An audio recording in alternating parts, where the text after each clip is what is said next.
स्वागत है आप सभी का आपके अपने YouTube चैनल इंडियन स्टूडेंट्स पे। तो हम लोग आज सॉल्व करेंगे BHU BA एंट्रेंस एग्ज़ाम जो 2013 का आप जो है पेपर देख सकते हैं। 2013 का जो है यह पेपर है। पहले क्या आता था कि 150 क्वेश्चंस आपको आते थे 450 नंबर के, लेकिन अब क्या है, अब आपको टोटल 120 जो है क्वेश्चंस आएंगे 360 नंबर के, यानी एक क्वेश्चन 3 नंबर का। 60 जीएस आएंगे, 15 मैथ, 15 रीजनिंग और 30 लैंग्वेज में हिंदी या इंग्लिश कोई एक। और आपका सोशल या आर्ट्स दे रहे हैं तो कोई एक ही पेपर होगा, सोशल और आर्ट्स, इसी से जो है मेरिट तय हो जाएगी। तो हम लोग ये 2013 का पेपर है और इसमें हम लोग केवल मैथ और रीजनिंग के क्वेश्चंस को देखेंगे। ये पहला भाग है। पहले भाग में हम लोग कुछ क्वेश्चन देखेंगे और बाकी के जो क्वेश्चन बच जाएंगे वो दूसरे वीडियो हम लोग देखेंगे। ठीक है, तो जो क्वेश्चन हो पाए हैं वो आप लोग देख लीजिए। कितने क्वेश्चंस इजी हैं आप समझ जाएंगे कि किस तरीके के क्वेश्चंस जो हैं पूछे जाते हैं। और अदर बैकग्राउंड का कोई लड़का है जिसका मैथ या रीजनिंग कमज़ोर है, वो भी कितनी आसानी से इन क्वेश्चंस को कर सकता है। तो आपका कॉन्फिडेंस लेवल थोड़ा सा हाई होगा। तो वीडियो को पूरा देखिएगा लास्ट तक। चलिए, जो वीडियो बताने लायक होगा उसे जो है पेज पे बता दिया जाएगा, नहीं यहीं पे आपको। देखिए, पहला क्वेश्चन है 29 के वर्ग में से 23 का वर्ग घटाने पर कितना मान आएगा। बहुत ही सिंपल क्वेश्चन है, स्क्वायर आपको निकालना है। ये देखिए मैथ का पहला क्वेश्चन है। इस तरीके के क्वेश्चंस आते हैं, तो इसको किस तरीके से आपको करना है देख लीजिए। 29 के वर्ग में से 23 के वर्ग को घटाने से कितना मान आएगा। तो a माइनस बी स्क्वायर का फार्मूला आपको पता है, a माइनस बी स्क्वायर। ठीक, क्या होता है a plus b, a minus b. अब क्या आएगा 29 में से 23, तो 29 माइनस 23 स्क्वायर। a की जगह 29, b की जगह 23, तो 29 प्लस 23, 29 माइनस 23 6। इसको ऐड कर देंगे 52 गुणे 6, 6 पंजे 30 और 12 312। बताइए, मतलब मुश्किल से 30 सेकेंड के अंदर इसका आंसर आपको मिल जाएगा। तो इस तरीके के क्वेश्चंस आपको मिलेंगे। तो पहला क्वेश्चन हो गया 312, इजी क्वेश्चन था। अब दूसरा क्वेश्चन आपका रीजनिंग का है। यदि सोना को हवा, हवा को मोती, मोती को पानी, पानी को लाल, लाल को वर्षा तथा वर्षा को सड़क कहा जाता है तो मानव का रक्त क्या होगा। देखिए, पहले हमें भी इस तरीके के क्वेश्चंस में बहुत कन्फ्यूजन होता था, लेकिन अब आपको इस तरह के क्वेश्चंस कैसे हैंडल करने हैं, सीधा सा कॉन्सेप्ट आपको देखना है। आपको कुछ ये पढ़ना नहीं है, सीधे आपको अंतिम लाइन में जाना है। तो यहाँ पे क्या कहा है, वर्षा को सड़क कहा जाता है तो मानव का रक्त का रंग क्या है। ये सारी चीज़ें हवाबाजी है, इसको छोड़ देनी है। लास्ट में पूछा है आपको, क्या पूछा है ये देखिए। तो मानव रक्त का रंग क्या होता है, मानव रक्त का रंग क्या होता है, लाल होता है। ठीक है, हमें पता है क्या होता है, लाल। अब आपको क्वेश्चन में देखना है कि लाल के लिए क्या शब्द यूज किया गया है। तो आपको सीधे पानी को लाल, लाल को वैसा कहते हैं। ये देखिए क्लियर इस लाइन में लिखा है, लाल को वैसा कहते हैं। मानव का रक्त क्या होता है, लाल होता है, और लाल को क्या कहा गया, वैसा होता है। तो हमारा क्या आंसर हो जाएगा, वैसा। सोचिए, इस तरीके के अब क्वेश्चन आएंगे तो आप कभी गलत कर ही नहीं सकते हैं। इसमें एक ही टाइप है, इस टाइप के ही क्वेश्चन बनेंगे कि फला को फला, फला को। आपको सीधे लास्ट लाइन में जाना है। मानव का रक्त का रंग क्या होता है, आपको पता है लाल होता है।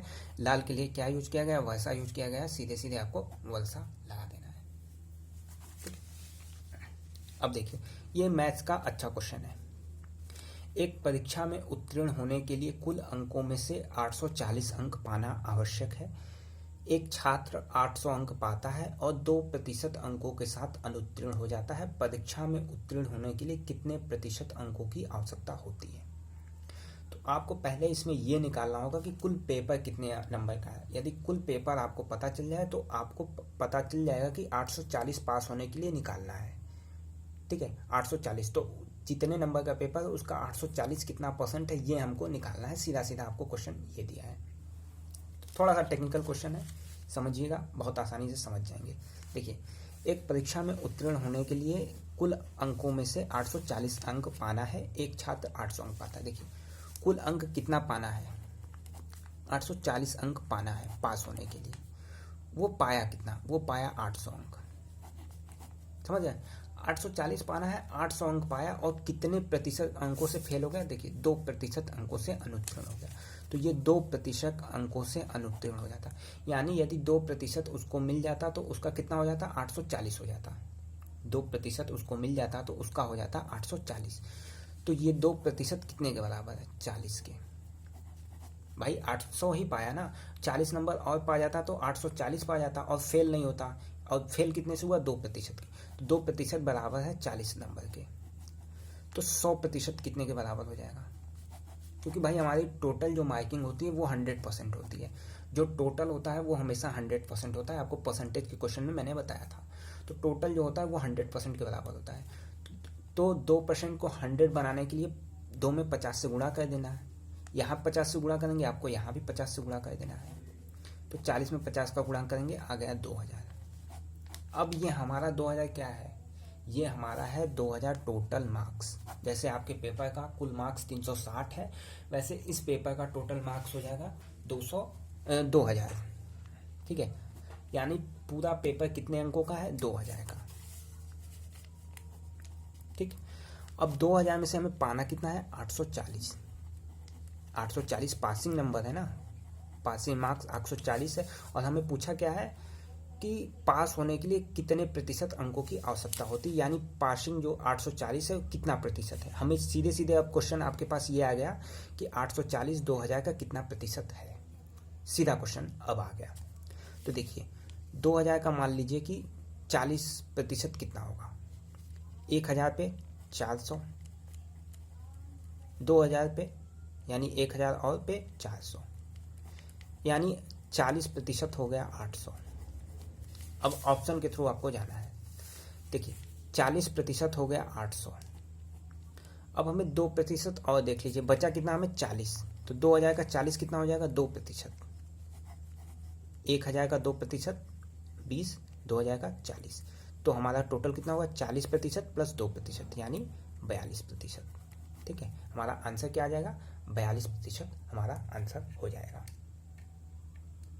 ठीक है, तो इसमें क्या आंसर आ जाएगा? 42%। कैसे सॉल्व करना है ये आप देख लीजिए।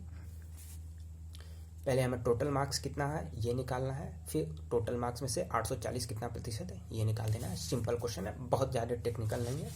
अब इसको आपने अगर एक बार में सीख लिया तो ऐसे क्वेश्चंस आते हैं, जब भी आएंगे आप इसको कर ले जाएंगे। चलिए देखिए, ए बी की बहन है, सी बी की माँ है, डी सी का पिता है, ई डी की माँ है, ए और डी में संबंध कैसा है। इस तरीके के क्वेश्चंस को कैसे करना है देखिए। ए बी की बहन है, देखिए बहन हो, पति हो, पत्नी हो, भाई हो, ये सबका रिलेशन जो है पैरेलल बनता है। ठीक है, एक ही रो में रहते हैं, अपने से बड़े वाले ऊपर, अपने से छोटे वाले नीचे। तो ए बी की बहन है, इसमें फीमेल के लिए माइनस, मेल के लिए प्लस साइन यूज करते हैं। चूंकि आपको ए बी की बहन है, ए का जेंडर क्लियर है कि ए बहन है यानी फीमेल है, तो ए पे माइनस, ये हो गया बी। सी बी की माँ है, ठीक है, सी ऊपर, बी की माँ सी है तो सी का भी जेंडर क्लियर, तो सी के ऊपर भी नेगेटिव यानी फीमेल। डी सी का पिता है, डी का भी जेंडर क्लियर, मेल है, डी सी का पिता है तो डी से ऊपर। ई डी की माँ है, ई डी की माँ है तो ई ऊपर हो जाएगा डी के। तो आपको बताना है ए का डी से संबंध, यानी ए का डी से संबंध। तो आपको क्लियर हो जाना चाहिए कि अब दो ही रिलेशन बनते हैं, दादा या दादी का। चूंकि डी का भी जेंडर क्लियर है, ए का भी जेंडर क्लियर है। यदि किसी स्थिति में जेंडर क्लियर ना हो तो उसका आंसर आप नहीं देंगे। ठीक है, उसका नन ऑफ दीज हो जाएगा, एनओटी आंसर आपको दिया रहेगा। तो अब आपको कंफ्यूजन हो गया कि दादा पुत्र में से कौन सा लगाएं। तो देखिए इस तरीके के क्वेश्चन में आपको यहाँ लास्ट लाइन में देखना है ए का डी से कैसा संबंध है। तो आपको इस लाइन में जाना है कि ए का डी से संबंध, तो ए डी की कौन लगती है? ए डी की पौत्री लगती है। तो आपको आंसर इस तरीके से देना है। यहाँ पे दादा और पौत्री में कई लोग कंफ्यूज हो जाएंगे, लेकिन आपको इसका आंसर मिलेगा क्वेश्चन में ही कि ए का डी से संबंध क्या है। तो ए का आपको क्वेश्चन पूछना है, ए का, तो हमें ए का बताना है कि ए जो है डी की क्या लगती है। तो भाई ए जो है पौत्री ही लगेगी। ठीक है,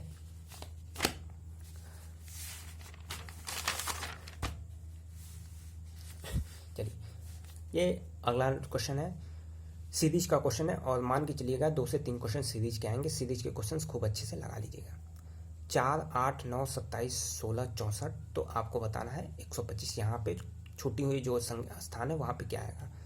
4 का गुणा 2 में करेंगे 8, 9 का गुणा 3 में करेंगे 27, 9 3 27, 16 चौका 64, 16 चौका 64। तो यहाँ पे ऐसी क्या उनसी संख्या रखें कि गुणा करने पे 25 आ जाए, यानी x गुणे 25, ठीक है। ऐसी कौन सी संख्या रखने पे x गुणे 5 इक्वल टू 125। चूंकि यहाँ पे 2 का गुणा हुआ है, यहाँ पे 3 का हुआ है, यहाँ पे 4 का हुआ है, तो यहाँ पे कितने का होगा, 5 का होगा।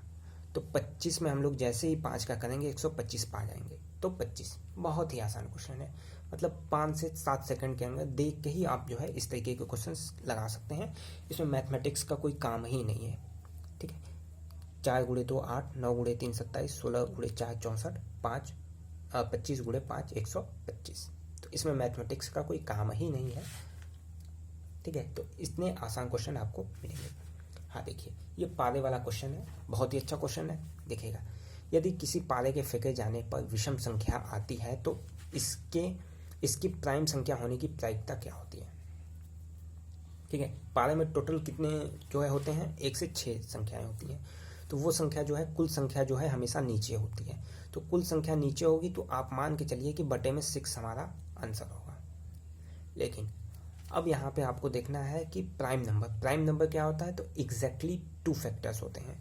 यहाँ पे विषम संख्या, अब 1 से 6 में विषम संख्या कौन कौन सी है, 1 है, 3 है, 5 है।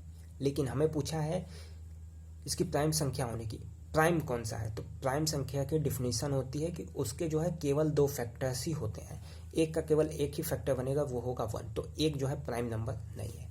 3 का फैक्टर कौन कौन सा है, तो 3 का फैक्टर 1 और 3 हो जाएगा। 5 का फैक्टर 1 और 5। तो 3 और 5 दो ही प्राइम संख्या है। तो मान लीजिए पहली बार फेंकता है तो आ जाता है 3, दूसरी बार फेंकता है तो आ जाता है 5। तो कितनी प्रायिकता बनी, 2 ही प्रायिकता बनी, क्योंकि 2 ही प्राइम नंबर है। तो 2 बटे में कुल जितनी भी संख्याएं हैं, यानी 1 से 6 तक, तो 2 बटे 6, तो 2 बटे 6 और ये काट के आ जाएगा 1 बटे 3, ठीक है।